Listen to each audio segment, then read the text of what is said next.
Right, if you're struggling with music in general or music theory, hopefully this recognition here will help you see everything a little bit more clearly. Now, this is my personal opinion. I believe we get our music from the black keys, and that it comes from E flat minor. And so in translation, that would put the guitar into an A minor, considering that we tune it to, um, right, E, A, D, G, B, E. But if we take it apart and we look at a black key separately and we look at our white keys, okay, I'll explain this here in a minute. This is circle of fifths and staff and scales and all that. But if we look at this here, okay, let's go to E flat, okay, the minor aspect of it, and we look at it, okay, it's the only one that we can bar all the way across, okay. There's no other spot except for E flat that we can bar all the way across, all right. So we're going to base everything off of that from here on out, okay. This is vital in understanding how this works out. Now, what we can do, considering everything is written in the circle of fifths, okay, bead, G, C, F, lowercase, bead, G, back to bead, G, C, F, lowercase, bead, right? So let's take, we can bar all the way across here, okay? That's 6 frets. Well, can we bar 5 frets anywhere? Nope, we can't. We can bar 4 frets, okay? Or 4 strings, excuse me, not frets. We can bar 4 strings across, okay? So where else can we bar 4 across? We can't anywhere else. Okay, what about 3? Well, we can bar 3 here, but we can't do it anywhere else. Same with 2. 2 here, and we have 2 here, but we can't do it anywhere else. Okay, we can get over into here, but this, we're basing everything off of the low string. Okay, so we can bar across all the strings on this fret. Okay, now if we look at it all the way across here and all the way across here, and we come back up all the way across here. Okay, it's not part of our black keys, but it's a pattern that is derived from that. Okay, all based off of our E flat bar. Okay, so what does that give us? That gives us E, gives us D, and gives us A. Okay, this is crucial now. Okay, we take this shape. This gives us our most famous pentatonic shape of all, right? E, G, A, B, D, E, G, A. Okay, what does that translate into? Probably the most common would be A, C, D, E, G, A. Okay, on the 5th fret. So this goes back into how do we learn from the guitar? The guitar teaches us. Okay, so if we take this shape and we slide this shape up, we can play it on an E, or we slide it down, we could play it on a D, or we can play it all the way here. Okay, so how does that work then? We got E, G, A, B, D, E. Okay, well, we got D, F, G, A, C, D. If we play it in an E, it gives us E, G, A, B, D, E. So there's our E minor, our D minor, and our A minor. Okay, so we can take any note. We could take the G shape, G, A, B, D, E, G. We can shift that down. Every black key, whether we shift it up or down, it's going to wind up being a white key. Okay, so remember that part, that aspect. So any shape that you want to do, we could do the B flat shape. okay? We could shift it up one or down one. So that would take us to B. Then we would play this shape over B, or we play this shape over A. How do we know where to go next? Well, when we slide it up, we always have to slide it up, okay? We slide it up, that becomes an E, then it's this note here. So that makes it an A. So then we go down to A and we can play. And that holds true for everything. So if we wanted to just keep it here, E, A, slide A up. Playing B, B, E flat, now it becomes an E. So B, E, we could play E. Okay, so that gives us this shape to play in 3 spots. All right. Now, we look at it, why do I think that it's derived from that? Because then we see how it's the only shape here that we don't get, right? So now we look at mirrors and opposites when we start thinking about these things, okay? E to G, when we look at this too, we see this shape here, okay?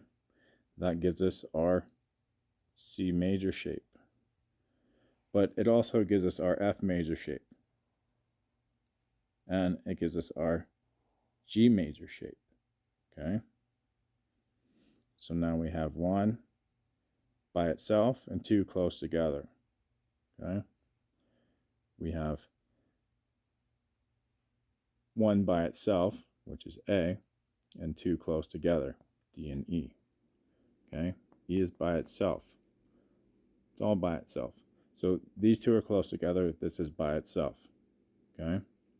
And then we look at E, G, B. We could look at it here too. E, G, B, D, F, A, and then we got A, C, E. A, C, E is all by itself up here. D, F, A, and E, G, B are close together. So now A, C, E. Same thing when we look back to here, okay? So where that leads us into here, okay? Our circle of fifths, right? Bead, G, C, F, B flat, okay? So if we're basing everything off of all our music, our pentatonic is based off of E flat, okay? And then we shift it up, or, excuse me, we shift it up or we shift it down, right? Okay? And there's our overlap that we can play it on the white keys, okay? So we're transferring the black keys over to the white keys and playing them. Then we come over here and we take this is our reference point, okay? We're basing everything off of this right here, and we're transferring it over to the white keys, okay? So we're determining that E flat is equivalent to an A minor, okay? E flat minor is equivalent to our A minor. So that gives us E flat is the same as a G major. A minor is the same as a C major, okay? So that's our relationship. And so that's how we write it out. And we know A is the minor to a C major, okay? Well, our A chord is A, C, E, okay? Our E is the minor to our G major, okay? C, E, G makes up our C chord. Then E minor, G major, okay? There's our staff, D face, every good boy does fine, right? So we keep that progression there.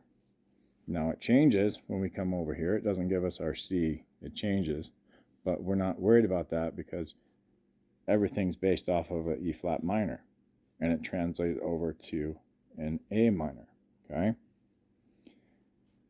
So the interesting thing about this also is if we write out just these 3 part of it, it gives us our diminished also, B, D, F, okay? There's A flat, D, F. Here it is again, B, F, A flat. And then it gives us the rest of the keys, okay? Remember the bead box? B, A, D, and then we start over again with D, F, okay? It's right here, it's already starting. If I change that to an F, then that would change it to the bead box. Then we would get all our diminished, okay? So really it's kind of doing it there for us, just in a different pattern. Now, another interesting thing about writing it out this way too is you do get your scale, okay? We start out here, A, and we run all the way to F to G, and then it ends, okay?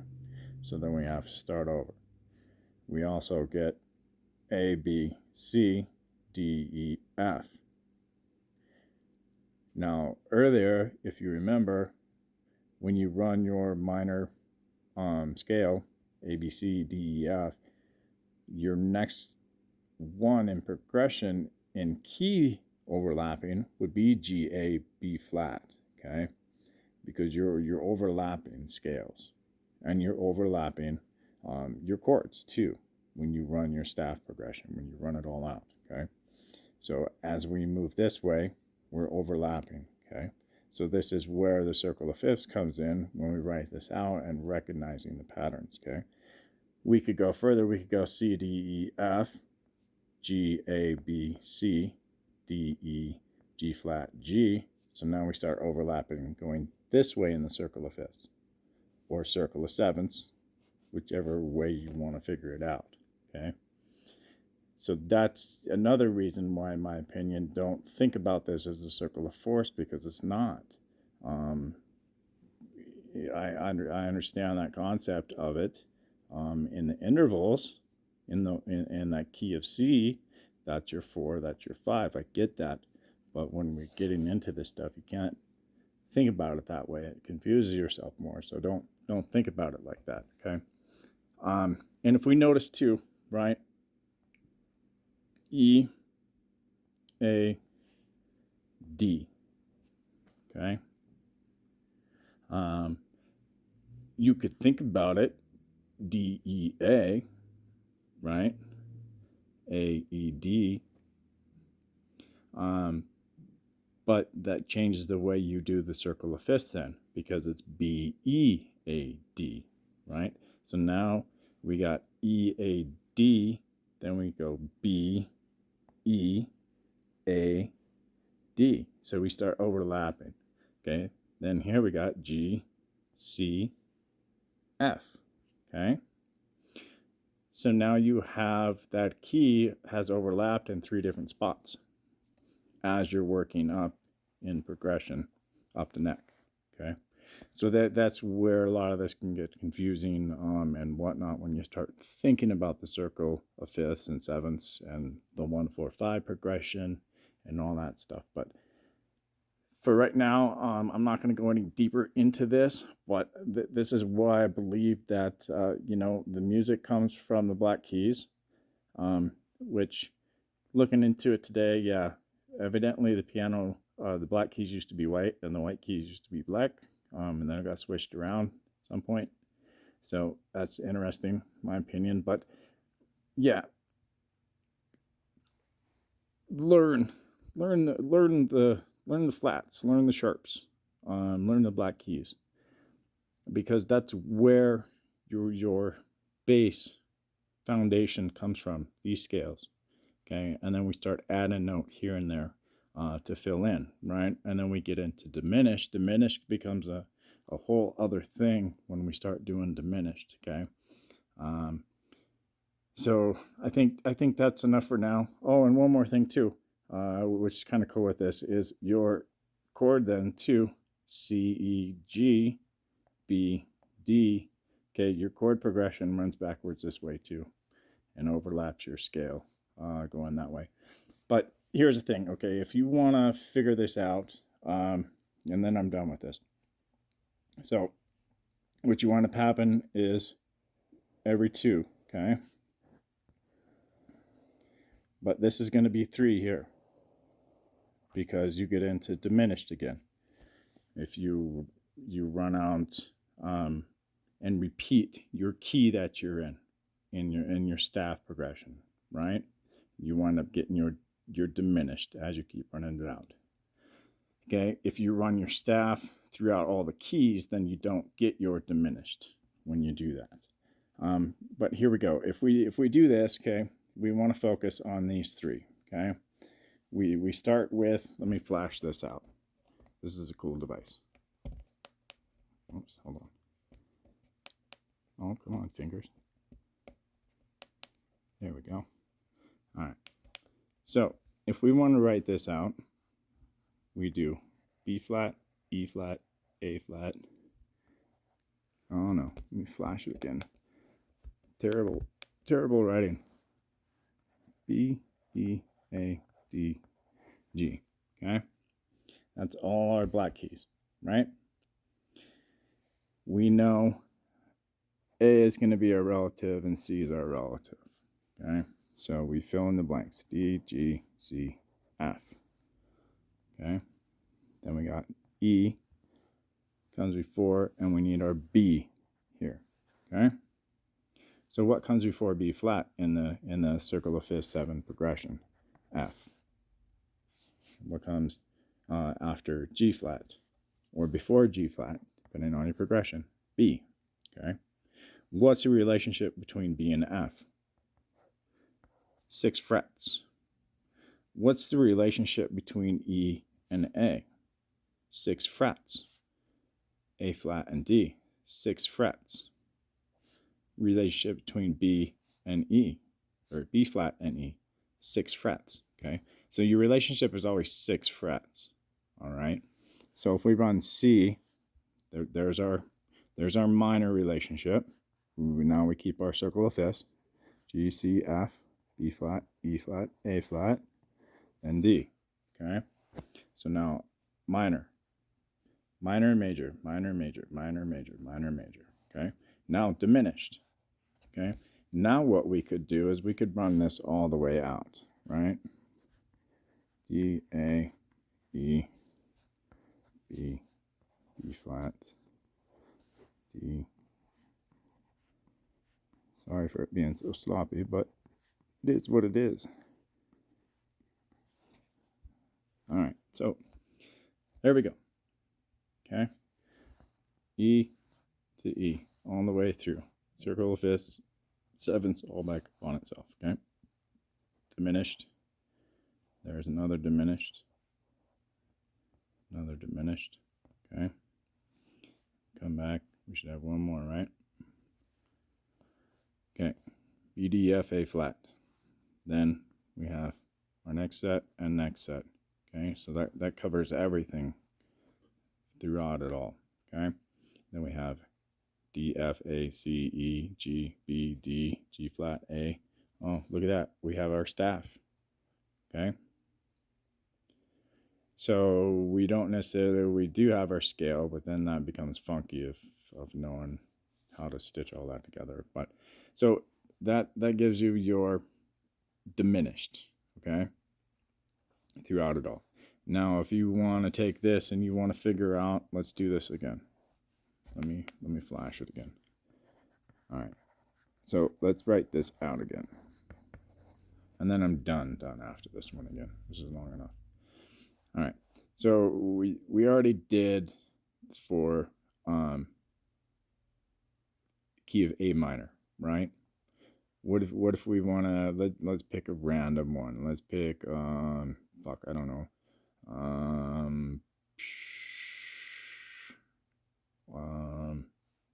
I don't know. Jeez, somebody holler at me. Let's just do D flat.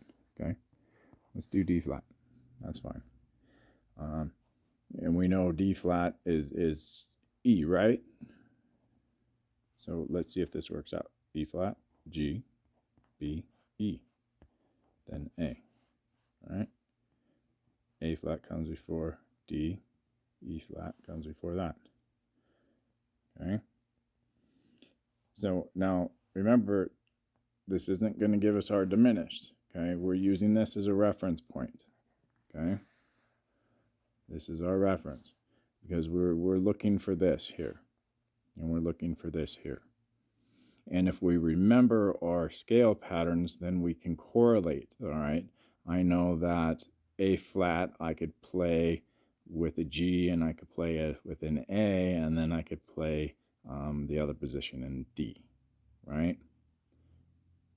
So that meant I could come down, because it was originally, how did we have it? We had E, A, D, G, C, F, right? And then B.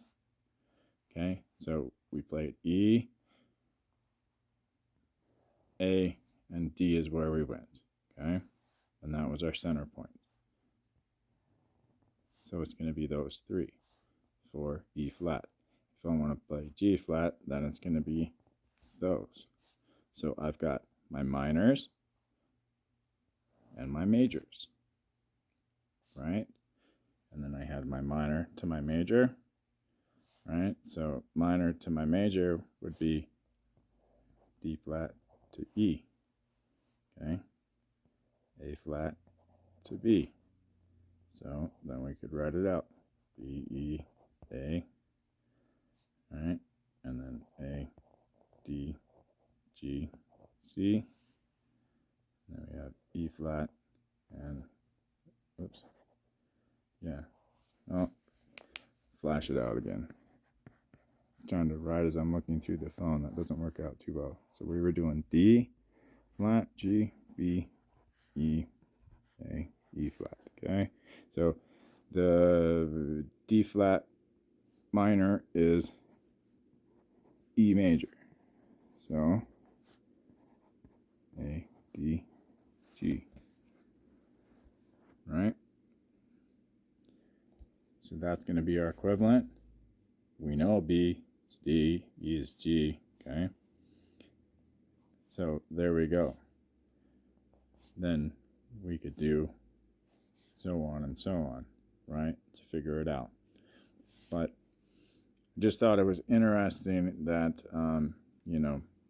okay, so here our E flat is our A minor scale, right? A, C, D, E, G, A. So now we just shift that up, and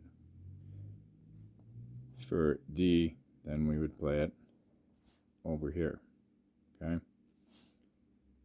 For the key of D flat, which would be the key of E. And then we would play our E major with an A major and a B major, right? So I feel like I'm starting to repeat myself. Hopefully this all makes sense, writing it out like this and showing it more like this. But write out your flats.